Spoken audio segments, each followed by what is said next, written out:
नमस्कार दोस्तों, मेरा नाम है शुभम भार्गव और आज मैं आप सबके सामने एक ऐसा विषय लेकर आया हूँ, एक ऐसा टॉपिक लाया हूँ जिसकी शुरुआत कई साल पहले हो गई थी। 2019 में उस पर फैसला भी आया, लेकिन आज भी कई राजनीतिक पार्टियाँ उस पर बात करने से, उस पर विवाद करने से चूकती नहीं हैं। जी हाँ, मैं बात कर रहा हूँ राम जन्मभूमि की। इस पूरी टाइमलाइन को शुरुआत से लेके अब तक मैं आपको इम्पॉर्टेंट डेट्स के साथ समझाने की संक्षिप्त में कोशिश करूँगा। शुरू करते हैं 1850 से। ऐसा माना जाता है कि 1850 में ये बात सबसे पहले फैलनी शुरू हुई कि जहाँ पर बाबरी मस्जिद है वहाँ पर असल में एक राम मंदिर था और दोबारा से वहाँ पर राम मंदिर जो है वो स्थापित होना चाहिए। इसी के चलते 1855 में महंत रघुबर दास जी ने पिटीशन दायर की कि बाबरी मस्जिद की जगह पर असल में भव्य राम मंदिर का निर्माण होना चाहिए। लेकिन ब्रिटिश इंडिया सरकार अच्छे से जानती थी कि यहाँ पर कोई भी फैसला लेना, इस बात का सीधा रिजल्ट ये होगा कि हिंदूज़ और मुस्लिम्स के बीच में जो सांप्रदायिक सौहार्द है वो ख़राब होने लगेगा और फिर से रायट्स जो हैं वो देश में भड़कने शुरू हो जाएंगे। इसी वजह से ब्रिटिश इंडिया सरकार ने इस बात पर फैसला नहीं लिया और पिटीशन को सिरे से खारिज कर दिया।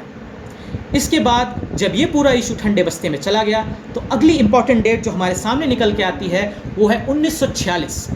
1946 में ABRM यानी अखिल भारतीय रामायण महासभा ने अपनी तरफ से ये कहा कि पूजा जो है वो शुरू कर देनी चाहिए यहाँ पर, और रामचंद्र जी और माता सीता की भव्य मूर्तियाँ, उनकी स्थापना इस जगह पर की गई और पूजा की शुरुआत हो गई। लेकिन उस वक्त के भारत के प्रधानमंत्री पंडित जवाहरलाल नेहरू ने, ऐसा कहा जाता है कि भरसक प्रयास किया कि इन मूर्तियों को वहाँ से हटा देना चाहिए।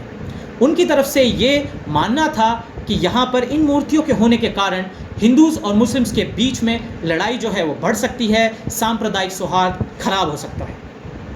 इसके बाद ये हुआ कि ABRM और सुन्नी वक्फ बोर्ड दोनों ने अपनी तरफ से पिटीशन जो है वो कोर्ट में दायर की। ABRM का कहना था कि इस विवादित जगह पर असल में राम जी का मंदिर बनना चाहिए, और वहीं सुन्नी वक्फ बोर्ड का ये कहना था कि ABRM की जितनी भी उनकी तरफ से रखी गई मांगें हैं वो खारिज कर देनी चाहिए और असल में यहाँ पर जो बाबरी मस्जिद है वो इसी तरह से बनी रहनी चाहिए। इसके बाद अगली इम्पॉर्टेंट तारीख, अगली इम्पॉर्टेंट साल जो इस पूरे की पूरे फियास्को में, इस पूरी टाइमलाइन में निकल के आता है वो है 1951 का, जब हिंदू महासभा ने पूजा दोबारा से शुरू करने की कवायद की।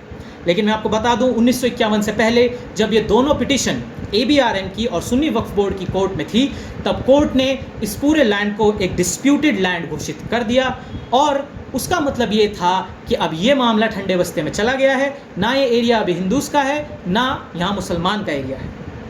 उसके बाद अगला साल था जो इस पूरे फियास्को में निकल के आता है वो है 1961, जब वक्फ बोर्ड ने कहा, अपनी तरफ से पिटीशन दायर की कि यहाँ पर माता सीता और रामचंद्र जी का जो मंदिर बनाने की कवायद हो रही है, यहाँ पर जो मूर्तियाँ स्थापित की गई हैं वो यहाँ से हटा देनी चाहिए।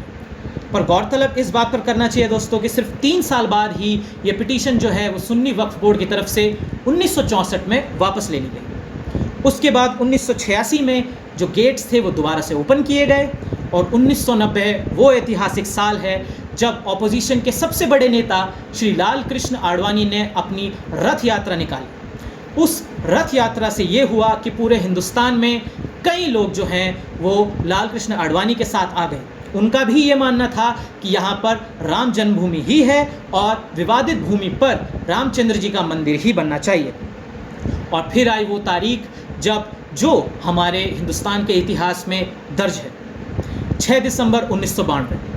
6 दिसंबर 1992 को 1.5 लाख कर सेवकों ने और कई प्रोमिनेंट यानी बड़े नामी गिरामी नेताओं ने मिलकर ऐसा कहते हैं कि बाबरी मस्जिद के उस ढांचे को गिरा दिया गया। कई सारे नेता जो हैं वो इस पूरे मामले में फंसे, उन पर कवायद हुई कि इनके ऊपर कार्रवाई होनी चाहिए, लेकिन उनमें से कई नेताओं को आगे चल के क्लीन चिट भी दे दी गई। उसके बाद सन 2010 में जाके इस पूरे मामले पर एक बड़ा फैसला इलाहाबाद हाई कोर्ट की तरफ से आया, ये कि 2/3 ज़मीन जो है वो हिंदूज़ को दे देनी चाहिए उस विवादित जगह में से।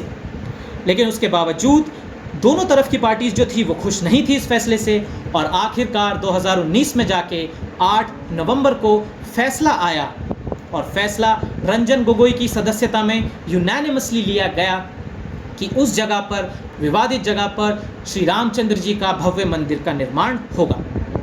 लेकिन साथ में ये भी कहा गया कि भारत की सेंट्रल गवर्नमेंट को 5 एकड़ ज़मीन जो है वो देनी होगी एक भव्य मस्जिद के निर्माण के लिए भी।